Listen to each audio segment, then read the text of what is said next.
6 affair, एक शादी और बोल्ड अंदाज, क्यों इस अभिनेत्री की रंगीन जिंदगी रही विवादों से घिरी। बॉलीवुड की ऐसी अभिनेत्री जिन्हें उनके मॉडर्न ख्यालों के लिए जाना जाता था। यह अभिनेत्री बॉलीवुड में लेडी इन व्हाइट के नाम से जानी जाती थी। इस अभिनेत्री ने कभी दुनिया की परवाह नहीं की और आज से 50 साल पहले ऐसे बोल्ड सीन दिए जिसे देखकर लोग हैरान रह गए थे। क्यों अपनी उम्र से कई साल बड़े राज कपूर के साथ उनके अफेयर की चर्चा हुई। क्यों 6 अफेयर और एक शादी के बाद भी ये जिंदगी भर अकेली रही। जानेंगे कौन है ये अभिनेत्री और क्यों इन्हें जिंदगी भर अकेला रहना पड़ा। बने रहिए हमारे साथ अंत तक। दोस्तों, आज हम बात कर रहे हैं 60 और 70 के दशक की खूबसूरत और बोल्ड अभिनेत्री सिमी ग्रेवाल की। सिमी ग्रेवाल ने अपने करियर की शुरुआत हिंदी नहीं बल्कि अंग्रेजी फिल्म से की थी, जो अपने आप में एक अनोखी बात थी। 17 अक्टूबर 1947 को पंजाब के जालंधर में सिमी का जन्म हुआ था। उनके पूरे परिवार का सेना से नाता था। इनके दादा कैप्टन थे जिन्हें क्वीन विक्टोरिया ने एडीसी की पदवी दी थी। सिमी के पिता भारतीय सेना में ब्रिगेडियर थे। उनकी मां अपने जमाने की बेहद हॉट और बोल्ड लेडी मानी जाती थी। उनकी पढ़ाई लिखाई इंग्लैंड में हुई थी। उनके परिवार के रिश्ते महारानी गायत्री देवी से अच्छे थे और वहीं पंडित नेहरू से भी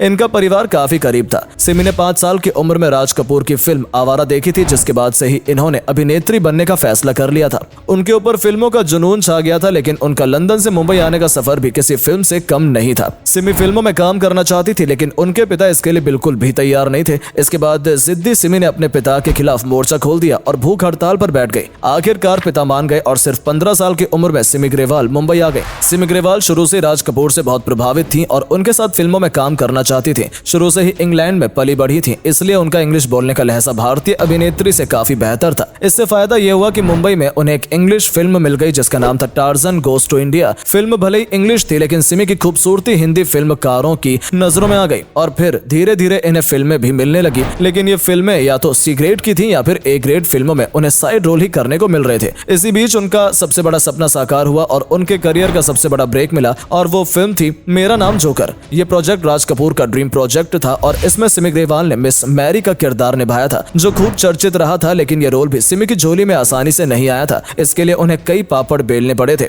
अपनी आंटी से राज कपूर का नंबर लेकर सिमी ने फोन पर उनसे बात की थी, वो भी गलत नाम से। फिर एक दिन राज कपूर ने चर्च गेट पर उन्हें मिलने के लिए बुलाया, जहां सिमी अपनी लिखी कविता और लाल गुलाब लेकर पहुंची, जिससे कि राज कपूर को इम्प्रेस कर सके। उस मुलाकात के काफी लंबे समय बाद राज कपूर का उनके पास फोन आया और उन्हें फिल्म में साइन किया गया। सिमी के पूरे करियर में सबसे चर्चित किरदारों में से एक रहा था मिस मैरी का किरदार, जो उन्हें राज कपूर ने फिल्म मेरा नाम जोकर में दिया था। इस फिल्म में न सिर्फ राज कपूर ने सिमी के अंग प्रदर्शन करवाए, बल्कि उस दौर का सबसे बोल्ड सीन भी करवा डाला। सिमी के लिए यह सब करना कोई अटपटी बात नहीं थी, क्योंकि उनका बचपन इंग्लैंड में बिंदास माहौल में ही गुजरा था। इस फिल्म के बाद सिमी ने और भी कई बोल्ड रोल किए, जो कि सालों तक चर्चा में बने रहे। सिमी ने राज कपूर, सत्यजीत रे, मृणाल सेन और राज खोसला जैसे बड़े निर्देशकों के साथ काम किया। वहीं अगर उनकी पर्सनल लाइफ की बात करें तो वो अपनी पर्सनल लाइफ में भी उतनी ही बोल्ड और बेबाक रही जितनी वो पर्दे पर दिखती थी। उनके अफेयर्स की बात करें तो उनका नाम कभी राज कपूर के साथ तो कभी मनमोहन देसाई के साथ जोड़ा गया। बताते हैं कि उस दौर की कई मैगजीन ने राज कपूर के साथ उनके अफेयर की चटपटी खबरों को छापा और खूब गॉसिप्स भी बने। इसमें कितनी सच्चाई थी कहना मुश्किल है, लेकिन राज कपूर का नाम उनके ज्यादातर को एक्ट्रेस के साथ जुड़ता ही रहता था, तो इसमें कोई नई बात नहीं थी।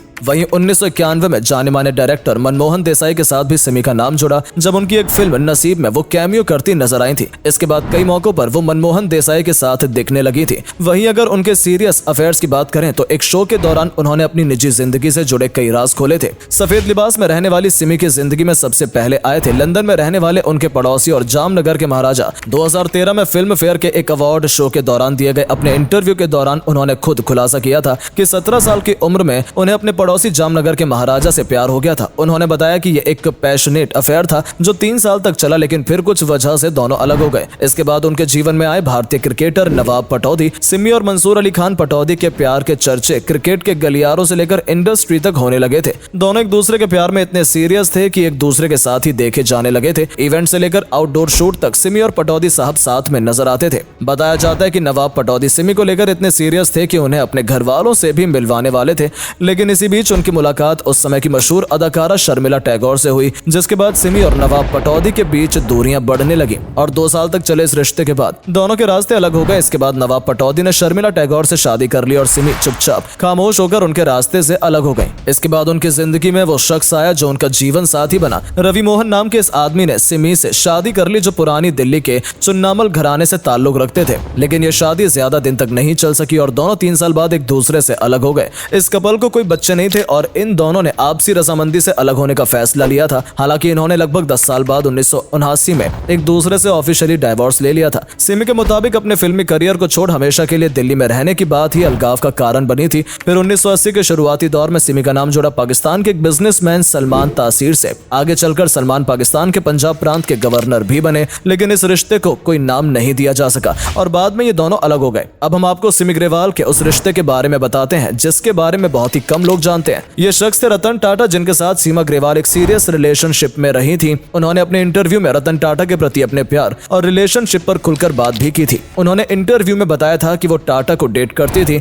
दोनों का काफी लंबे समय तक कनेक्शन रहा था। रतन टाटा की तारीफ करते हुए सिमी ने कहा था कि रतन और मेरा लंबा रिश्ता रहा है, वो एकदम परफेक्ट है और उनका सेंस ऑफ ह्यूमर कमाल का है। रिपोर्ट्स की माने तो सिमी और रतन टाटा एक दूसरे से शादी भी करना चाहते थे, लेकिन किसी वजह से बात नहीं बन पाई। सिमी ने ये तो नहीं बताया कि रतन टाटा से उनका रिश्ता क्यों टूटा, लेकिन आज भी वो उनका सम्मान करती हैं और किसी भी मौके पर वो रतन टाटा की तारीफ करने से नहीं चूकती। सिमी ने 50 से ज्यादा फिल्मों में काम किया और 100 से ज्यादा अवार्ड अपने नाम किए, लेकिन उनके करियर की सबसे ज्यादा लोकप्रिय फिल्म मेरा नाम जोकर और सिद्धार्थ रही थी। फिल्म कर्ज में उनका रोल कोई भूल नहीं सकता। इस रोल के कारण एक बार फिर वो सबकी नजरों में आ गई थी। इसके बाद उन्होंने अपनी एक्टिंग करियर को अलविदा कह दिया और डायरेक्शन में हाथ आजमाया। उसके बाद कई शो होस्ट करे और तहलका मचा दिया। शो होस्ट के तौर पर उन्होंने अच्छा नाम कमाया और कई अच्छे प्रोग्राम होस्ट किए। उन्होंने सिमी ग्रेवाल चैट शो भी प्रसारित किया, जिसमें बड़ी बड़ी हस्तियों ने शिरकत की और उनका इंटरव्यू लिया गया। हमेशा सफेद कपड़ों में नजर आने वाली सिमी इतने अफेयर्स के बाद भी आज अकेली हैं, लेकिन सिमी ग्रेवाल आज भी सोशल मीडिया पर खूब एक्टिव रहती हैं और हर टॉपिक पर अपनी बात खुलकर रखती हैं। सिमी ग्रेवाल आज इस उम्र के पड़ाव पर भी अच्छा काम कर रही हैं और एक्टिव रहती हैं। हम उनके अच्छे भविष्य की कामना करते हैं।